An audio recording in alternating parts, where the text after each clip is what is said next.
सुसंस्कृता गुरु प्रदातु या माला न त्याज्या कदाचन। तुलसी काष्ठ युक्त जो कंठ संलग्न माला है गुरुदेव के द्वारा दी गई है, उसका कभी त्याग नहीं करना चाहिए।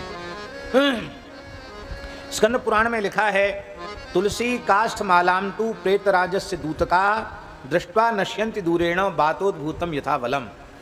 कहते महाराज, जैसे वायु के वेग से फूलों की पंखुड़ियां दूर चली जाती हैं, उड़ जाती हैं, ऐसे ही जिसके कंठ में तुलसी माला है उसको देखकर यमराज के दूत दूर से ही भाग जाते हैं। तुलसी माला धारण करते समय तुलसी काष्ठ संभूते माले विष्णु जनप्रिये बिभर्मि त्वामहं कंठे कुरुमाम राम वल्लभम। इस मंत्र से तुलसी माला अपने कंठ में धारण करनी चाहिए। विष्णु जनों को अत्यंत प्रिय हे तुलसी, आप श्री राम वल्लभा हैं, हम आपको कंठ में धारण कर रहे हैं, आप हमारा कल्याण करें। यथा त्वं वल्लभा विष्णोर नित्यम विष्णु जनप्रिया तथा मांकु देवी त्वं नित्यम विष्णु जनप्रियम। जैसे आप भगवान श्री हरि को अत्यंत प्रिय हो, ऐसे ही मैं भी भगवान का अत्यंत प्रिय बन जाऊं, ऐसी कृपा हे तुलसी आप करो। महाराज जी लिखा है कि स्नान काले तु यस्यांगे दृश्यते तुलसी शुभा सर्व तीर्थेषु स्नातम भवति तेन संशया। स्नान के समय तुलसी का एक दाना भी शरीर पर रहे और उसको छू करके जब शरीर से जल का स्पर्श होता है तो संपूर्ण भूमंडल के तीर्थों में स्नान का पुण्य उसे प्राप्त हो जाता है। यहाँ तक लिखा है कि तुलसी कंठ में है और प्रसाद पाता है, तो लिखा है सिखते सिखते तुलवते बाजमेद फलम मुने। एक एक कण पर अश्वमेध यज्ञ का पुण्य प्राप्त होता है। यज्ञोपवीतवद्धार्या कंठे तुलसी मालिका क्षणार्धम तद्विहीनोपि विष्णुद्रोही भविन्नरा। यज्ञोपवीत जैसे ब्राह्मण को द्विजाति को श्रद्धा पूर्वक यज्ञोपवीत धारण करना चाहिए। यज्ञोपवीत विरहित हो जाए तो जब तक दूसरा यज्ञोपवीत धारण न कर ले तब तक उसे कुछ खाना पीना भी बोलना भी नहीं चाहिए। ऐसे ही वैष्णव को कंठी न रहे तो जब तक दूसरी तुलसी धारण न कर ले तब तक अन्न जल आदि नहीं ग्रहण करना चाहिए, बोलना भी नहीं चाहिए, चलना फिरना भी नहीं चाहिए।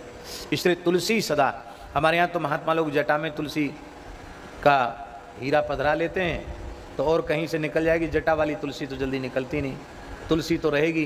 तुलसी कान में धारण कर लेते हैं, कान में तुलसी धारण करने की भी बड़ी महिमा है। तुलसी का संपर्क संबंध निरंतर बना रहना चाहिए। तुलसी काष्ठ से भगवान को नैवेद्य तैयार करे, भगवान का नैवेद्य तैयार करे और प्रेम से भगवान को भोग लगावे। तो महाराज जी पुराणों में लिखा है 1000 वर्ष का भोग धरने से भगवान को जैसी तृप्ति होती वैसी तृप्ति एक बार भोग धराने से हो जाती। 1000 वर्ष के लिए भगवान तृप्त हो जाते। इस बार जगन्नाथपुरी थे रथ यात्रा वाले दिन, तो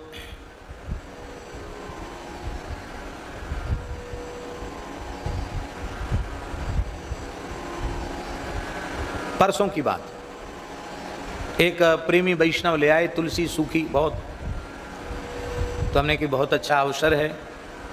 जगन्नाथपुरी में अपने ठाकुर जी का जो स्थान है उसमें जगन्नाथ जी विराजे हैं इस बार, तुमने कि जगन्नाथ जी को भोग धरा दें तो 1000 साल का भोग हो जाएगा। तो तुलसी खूब आ गई थी, तो एक वैष्णव संत से उन्होंने बड़े प्रेम से नाम जपते हुए खीर बनाई।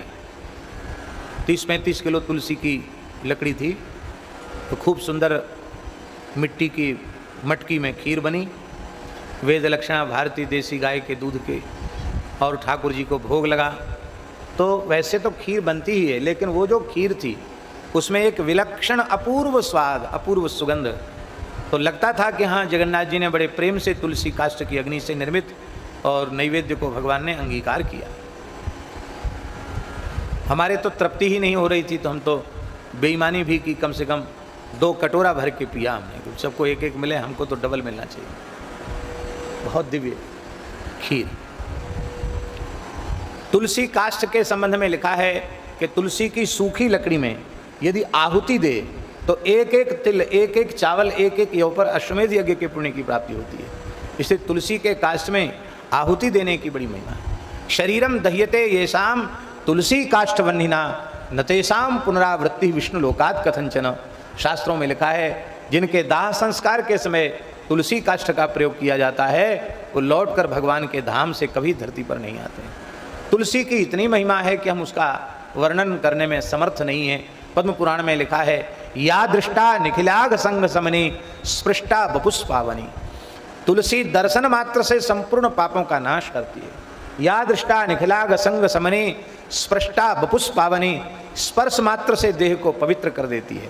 इसलिए जब तक तुलसी कंठ में न हो तब तक भगवत विग्रह का स्पर्श नहीं करना चाहिए, भगवान की सेवा भी नहीं करनी चाहिए।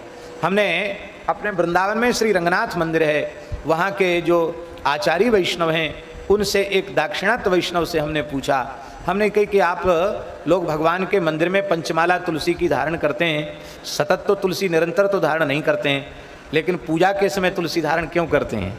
मैंने ऐसे जिज्ञासा के भाव से पूछा तो उन वैष्णव ने ये बताया कि बिना तुलसी के भगवत विग्रह की सेवा का अधिकार नहीं है। हम लोग हमेशा तुलसी धारण नहीं करते, अशुचि अवस्था में तुलसी न रहे, पवित्र अवस्था में। इसलिए जप करेंगे, पाठ करेंगे, होम करेंगे, भगवान की सेवा करेंगे तो तुलसी धारण करते हैं। कितनी सुंदर बात है। तो तुलसी की बड़ी भारी महिमा है।